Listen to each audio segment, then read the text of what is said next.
Good morning. I'm meteorologist Mariel Rubiz. This is your Tuesday morning update on Hurricane Milton. Still considered a strong Category 4 hurricane with max sustained winds of 145 miles per hour. This is still well away from landfall, in fact, 560 miles to the southwest of Tampa. At its peak, Milton was a Category 5 storm, the second of this season, but the strongest storm that we've had in the Gulf in almost 2 decades. Now, this will continue to move towards the northeast, towards that Tampa coastline. Because it's still tapping into very warm ocean water, this could very well still strengthen to a Category 5. Right now, it's going under strengthening, unfortunately. Eye wall replacement is what that's called. And we'll see this likely strengthen to a Category 5 Tuesday morning before weakening as we approach landfall. So this is going to happen, say, Wednesday night into Thursday morning. Category 3 likely at landfall between Tampa and Sarasota.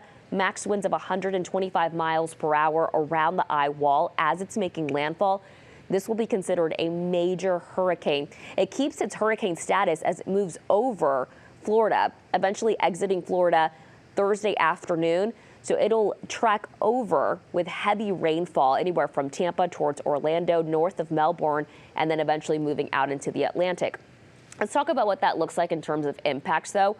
So as that front approaches Milton, it's actually going to help weaken it. Not enough weakening, but at least weakening. So this is Tuesday around 7 p.m. You see it as a Category 5 storm. You can see those outer bands and some moisture ahead already working its way into Florida. As Tuesday night falls, we're going to see a few of those outer bands make it into the western coast of Florida. This is Wednesday at 7. You see that front coming in. That front is going to help weaken the structure of Milton, and that's what's going to help lower the status to likely a Category 3 as it's making landfall. So this is approaching landfall. This is Wednesday at 10 p.m. You see those bands of heavy rain on the northern side of Tampa and likely wrapping around. Right-hand side, usually where we see some of the heaviest rain and where we see the highest storm surge. I'll touch base on that in a moment. So we'll see this eventually make landfall Wednesday night into Thursday morning. This treks over Florida as likely a major hurricane, weakening by the time it exits Florida on Thursday and eventually drying out Thursday afternoon. And hopefully the recovery process starts after that. So we are looking at a lot of models now agreeing that landfall will happen between Tampa and Sarasota.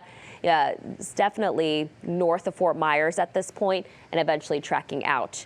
As far as rainfall amounts, 6 to 10 inches widespread will be likely right along the center of the path. It lowers as you go away from the path, but localized totals of up to 15 inches of rainfall will be possible. And that's not including the storm surge. Tropical storm warnings, hurricane warnings are in place across the entire state, or almost the entire state. As far as any storm surge, 10 to 15 feet will be likely right around the eye wall where it makes landfall, anywhere from Tampa to Sarasota. This could be record storm surge. We're going to see slightly lower amounts the more north you go along the coastline, so north of Cedar Key, 3 to 5. Around Fort Myers, we're going to see 6 to 10 feet of storm surge. Marco Island closer to 6 feet and lower as you get closer towards the southern tip of Florida.